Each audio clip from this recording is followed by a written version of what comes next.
folks, how you doing? Welcome back to Ontario Fishing Quest.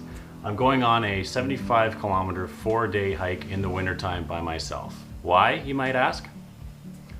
Just for fun.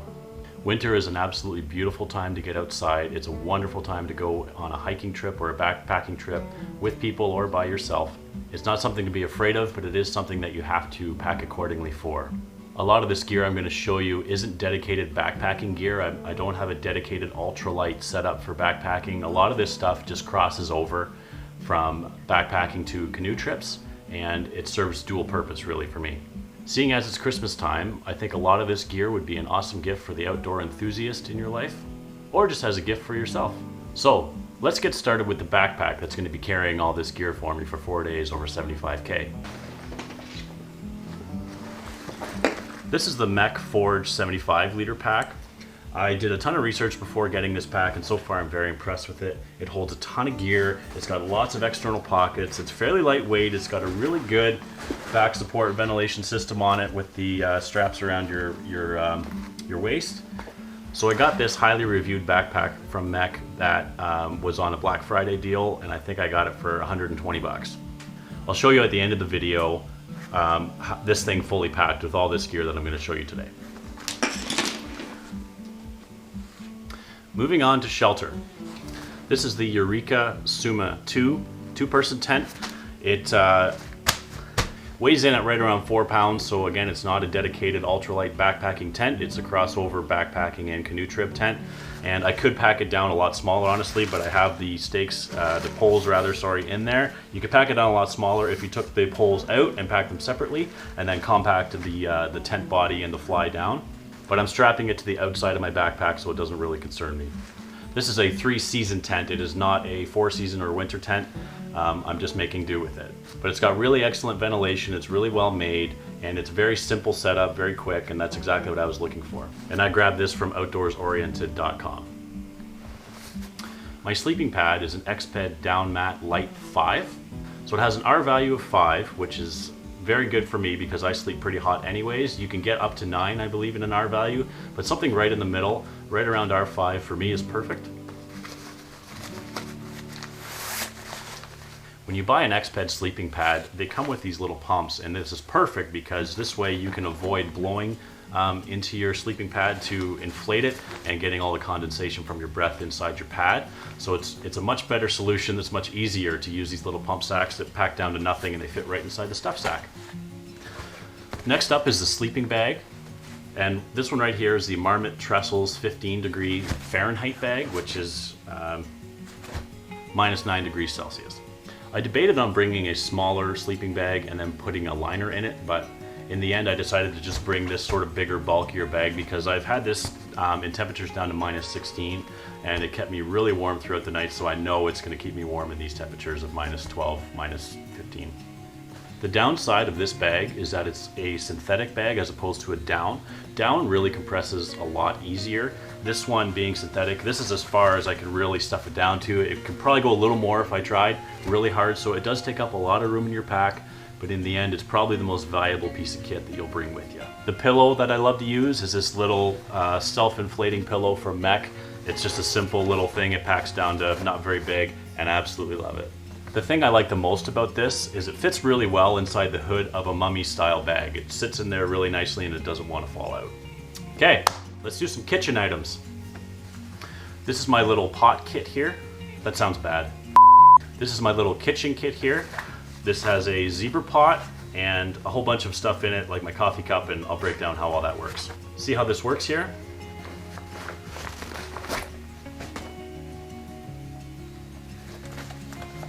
In this little bag I keep a bunch of assorted kitchen items. And this is a zebra billy pot. It's a 14 centimeter pot. It boils 2 liters of water. And inside that is a bowl that you can also use as a frying pan if you really want. I've got stuff in there, and I've got stuff in here. Okay, I'll show you a breakdown of this little top bag that comes with the billy pot. Inside here, little scrub pad, paper towels. This is coffee whitener, cinnamon, salt shaker, salt grinder I should say, and I have some emergency fire starters with a Bic lighter, a waterproof case with some cotton and some matches, and then an extra Bic as well. And all that just goes in this nice little pouch here. Inside this bowl I keep my camp suds, dish towel. I'm going to be mostly using this as my breakfast bowl. And inside the billy pot itself, I have 3 packs of hot chocolates for the evenings. And then I keep my mug in there as well. And this is a GSI Outdoors mug. It's a wonderful piece of kit. Inside the mug is where I keep my coffee. And there's also a scoop in there. This GSI mug also doubles as a measuring cup if you are so inclined. And comes with this insulated sleeve to keep your drinks hot. And it's very, very lightweight, very, very durable. Awesome piece of kit. This is definitely not an ultralight titanium pot or anything like that, but it's super durable. One of these will last you for life. I went with the 14 centimeter size because it boils 2 liters of water, and I need to boil a lot of water in one shot instead of using a smaller pot and boiling water several times. And the reason for that is in the mornings I need enough water for my oatmeal, I need enough water for coffee, I need enough water to put into my Nalgene bottle for drinking water, and also water for washing dishes. So a fairly lightweight 2-liter pot is going to do the trick for me.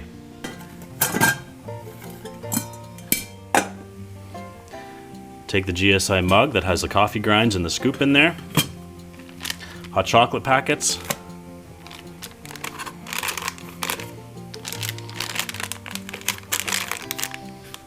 the bowl that comes with the billy pot, dish towel, camp suds.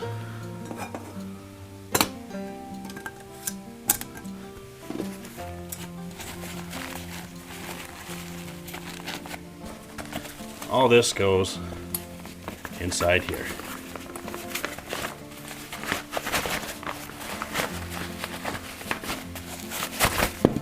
Nice. I keep my fork and my spoon right inside there. I bought the billy pot and the case and the top case from fireboxstove.com. They make these pouches custom for each size of billy pot that they sell. An awesome, awesome website if you're looking for really good, clean storage solutions for your gear. So you saw my coffee grinds there, and so we might as well go over the topic of coffee.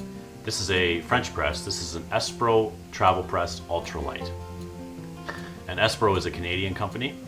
What I really like about the Espro presses is this little filter on the end is actually 2. So by using 2 filters on the end, you get grit-free, grime-free coffee every time.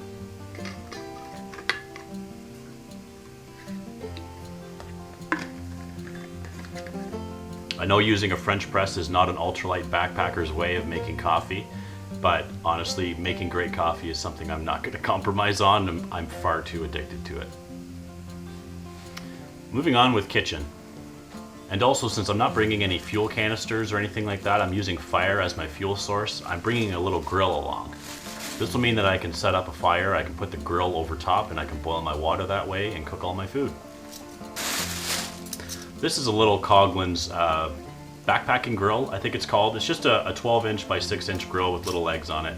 It's just a cheap little thing, but honestly, it's going to do the trick just fine. I have a larger version of this that Judy and I use for when we go camping, and it works really well. So I'll keep the grill in a little plastic bag just to avoid getting soot all over my stuff. Also bringing along a little plate.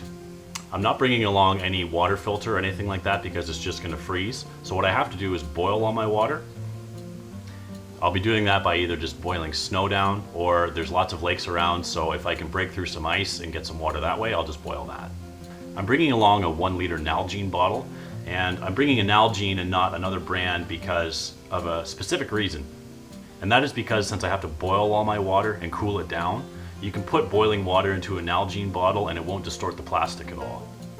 So to process all the firewood that I'm going to be needing, This is the saw I'm bringing along. It's the Agawa Canyon Borreal 21-inch folding bow saw.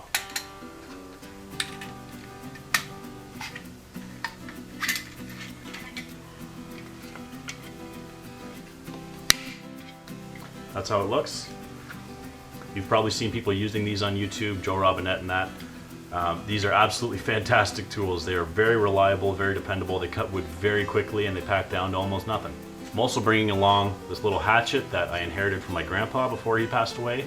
My grandpa used to make axe handles and hatchet handles and put them onto different heads that he had. I don't know how he got a hold of the axe heads that he had, but anyways, this is one little one that he came up with. And the tape around here, I'm not going to take that off because he put that on for some reason, and it's kind of sentimental, so I'm just going to leave it. But this little thing really processes firewood fast. And while we're talking about tools, I'm bringing this little Mora companion knife. It's an excellent razor sharp knife, very well built, very well constructed. I'll be wearing that on my belt the whole time. So I'm not going to lie, I'm going to bring along a luxury item. And that is this Eddie Bauer foldable camp chair. This chair only weighs about a pound. It's very small and packs down very small as well. And at the end of a long day, since I'm going to be putting in about 20 kilometers a day in the winter, I want to be able to sit down at the end of the day and rest my back and rest my legs by a fire. So this is going to be a very, very useful item. Also in my pack, I'm putting a couple pieces of kit for rain protection. This is a rain cover for my backpack. It's a 60 to 80 liter one. I'm also thinking with this that I'll leave my chair set up overnight and I'll just take this out of the pack and drape it over my chair to keep it dry. I'm bringing along a pair of rain pants as well. These are by Mec. They're the Aquanator rain pants.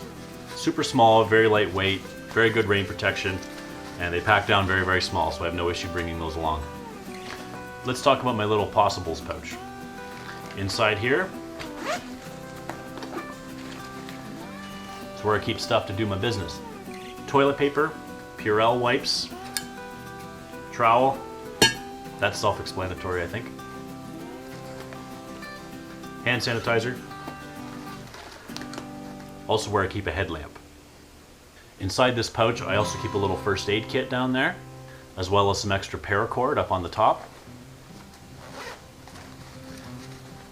And in the front pouch is where I'll keep my toothbrush, and I have toothpaste and earplugs and a little thing of deodorant as well.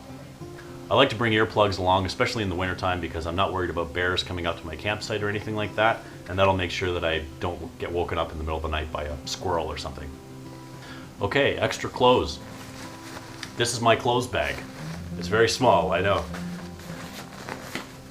I'll also go over what I'll be wearing that day. It's important to keep your extra clothes in a dry bag just in case. This is an extra polyester outer layer, well, mid layer, I should say. And my plan is actually to sleep in this or use it during the day if I need some extra warmth. But that's polyester, so it wicks moisture. It's not cotton. So an awesome little piece of sleeping gear. Also to sleep in, I'll be wearing my merino wool socks as well.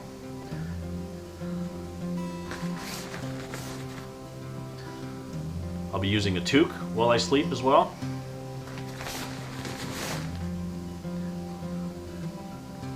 And long johns for sleeping. These are not moisture wicking long johns, they're just cotton, so that's why I'm using them just for sleeping. This is a little down jacket by Eddie Bauer that's packable. It packs down into its own pocket, and I'm going to be able to bring this out and use it during the day if I just need an extra layer of warmth. So the clothes that I'll be wearing that day when I start the hike.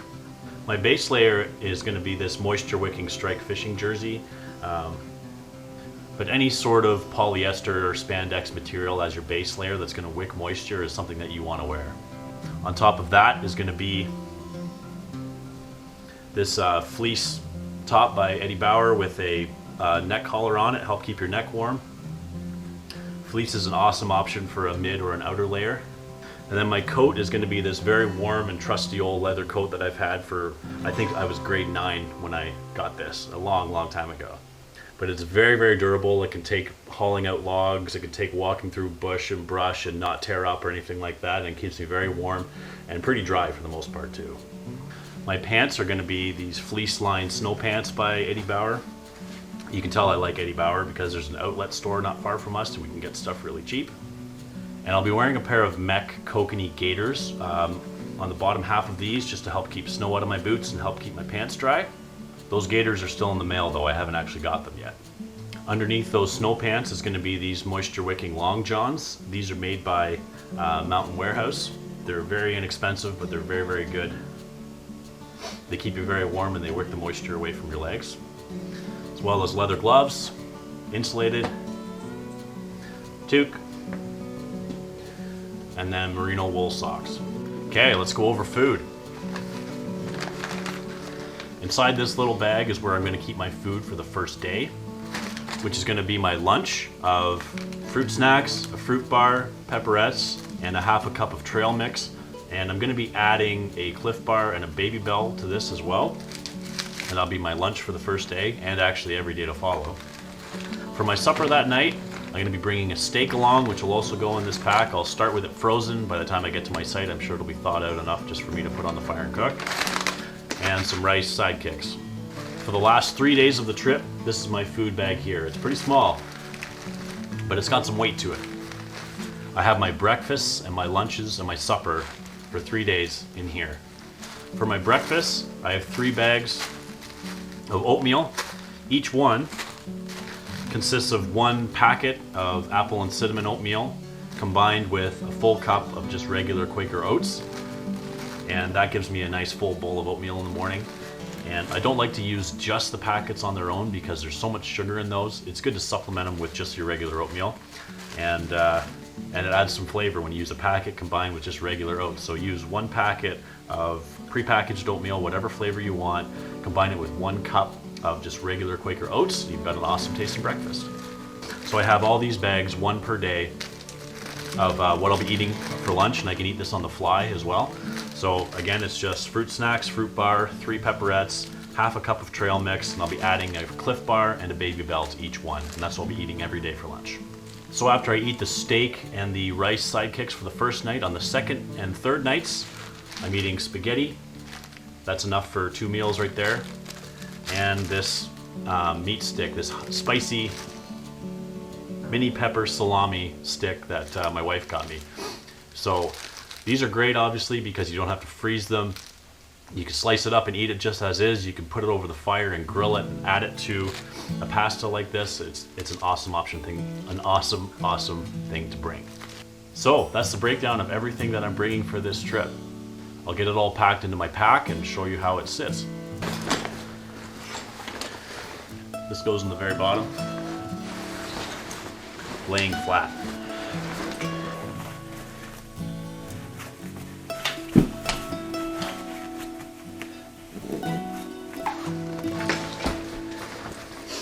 Goes in next. My grill and my plate go along my back in a little pouch that's in the bag.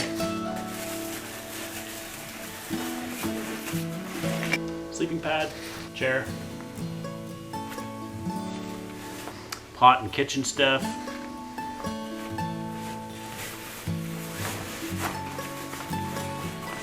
Hello, Possibles pouch.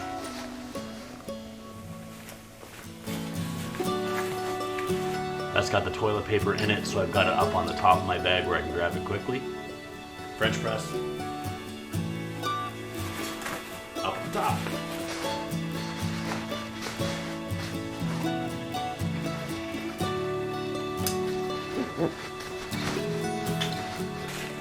My food bag goes in this front pouch, as well as a little pouch of food that I'll be eating the first day. The head of the bag will get the rain cover, my rain pants. The tent gets strapped to the bottom of the bag.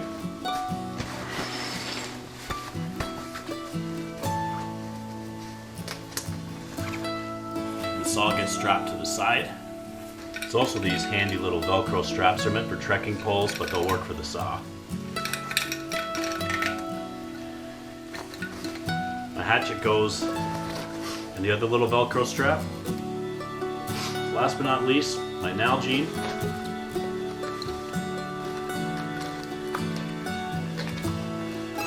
Goes in the side.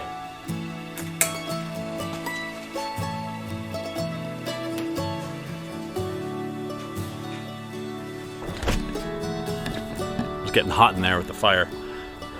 Anyways, folks, that's it for this one. I hope that was a very helpful and useful video for you.